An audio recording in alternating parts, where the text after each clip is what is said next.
What's going on, everybody? Welcome to the channel. We're going to be talking about the new Stephen King adaptation, The Long Walk. The film follows a group of young boys who are selected to participate in this long walk. The rules are pretty simple. You have to walk as far as you can at a certain pace. You have to walk at 3 miles per hour. If you fall below that, then you get 3 strikes. If you don't maintain that speed by the third warning, then you get your ticket punched. There is no finish line. There's only one winner, and that winner gets a life-changing amount of money and a wish to do whatever they would like.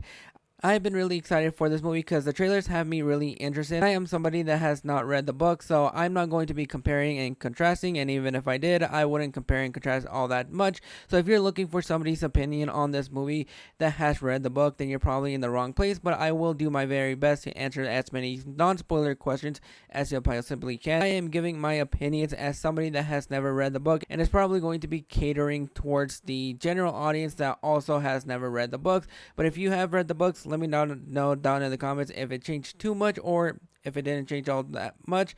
But with that out of the way, I think this is the most emotionally and mentally draining film that I've seen in quite a while. It has been a while since I've left a theater where I just wanted to sit in my seat throughout the entire credits and just not talk to anybody, because that is what this movie did to me. I was not mentally prepared for this movie, and I think that is one thing that you have to go into knowing with this movie. It's one of those movies where you just watch it once and you have no desire to watch it again, just because of how heavy-handed the subject matter is. And for some people, it might be boring because it really is just a bunch of people just walking and talking, and for some you might not be all that interested, especially if you're not able to get emotionally invested in these characters.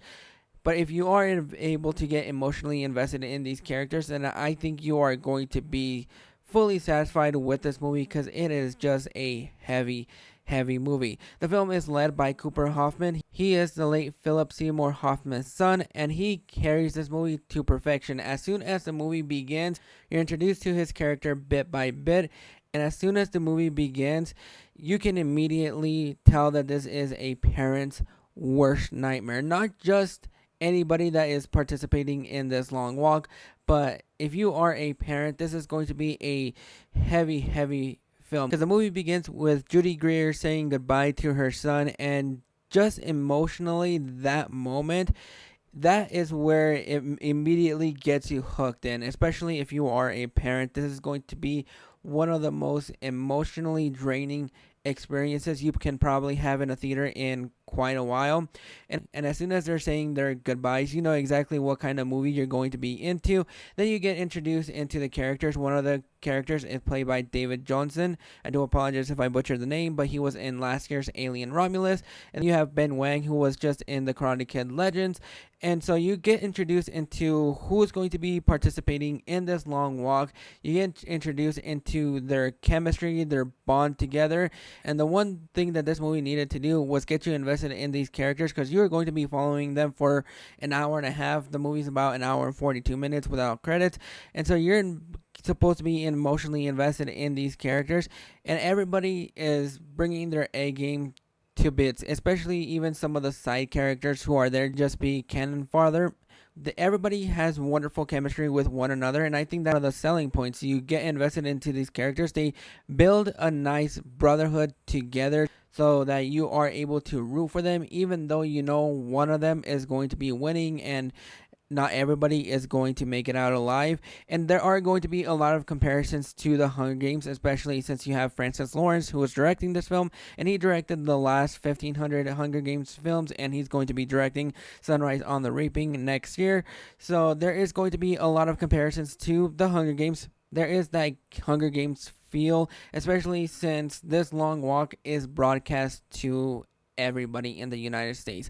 Everybody is seeing who is walking. Everybody is seeing where they are, how far they're getting, who's going to be down on the ground, who's going to be getting their ticket punched. And I think that is one of the most daunting things that anybody can do. When you look at the scale of the film and the thematic elements of the film, it is a messed up situation that everybody is in, and they get the option to opt out of this long walk if they don't want to do it. Some do because they want to be able to have a better life for their family if they are able to make it to the end of the long walk. And I think that is where this movie really gets your attention, because as soon as the first person gets their ticket punched, it happens so quickly.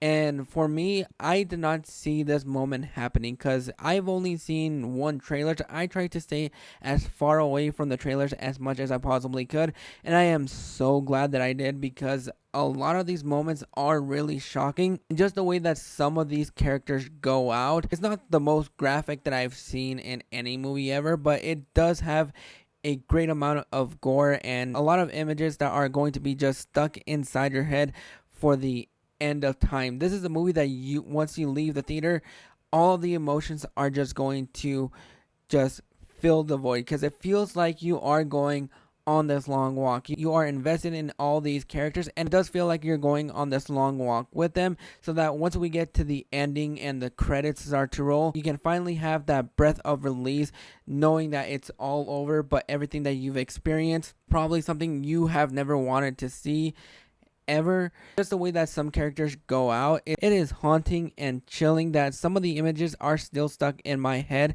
and I didn't expect to come out really all that emotionally invested, especially when you have this premise. This premise is not going to work for everybody, because if you are somebody that is not really wanting to see a film where people are just walking and talking for the entire film, this movie is probably going to bore you to a certain point. But if you are engaged in the characters and you're engaged in the story, I think you're going to come out just emotionally wrecked and mentally wrecked. It's an emotionally draining movie. You have to be locked into a certain amount of space for you to get through the entire film, because you are just watching a lot of people not knowing how far they're going to get. Maybe they're able to get a mile in, maybe 10, maybe 100. And look at the premise and say, oh, I can do this, I can do this. No, you can't, because at some point the body will fail you if you are not walking. Your legs might be sprained, your ankle might be twisted, you're probably walking in ways you're not supposed to be walking.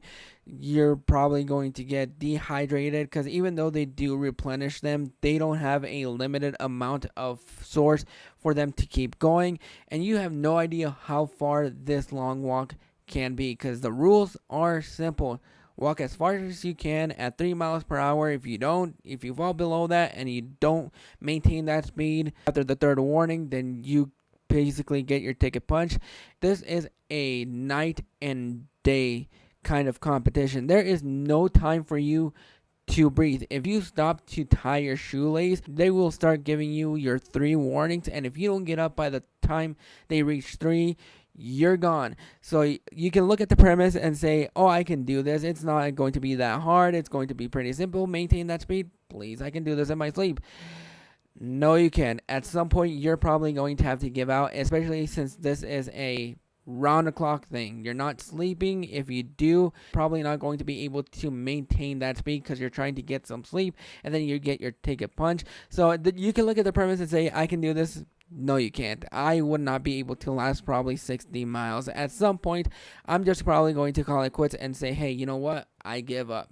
Overall, this is an emotionally and riveting film that just left me speechless. I did not want to talk to anybody or just think about anything.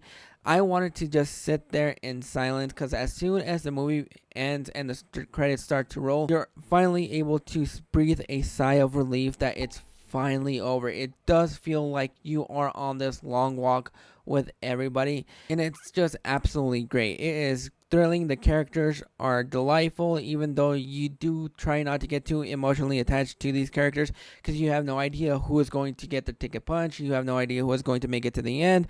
So you do get invested in the characters, the brotherhood of them all, and just trying to champion each other so they can go as far as they can, so they are able to have a chance to win.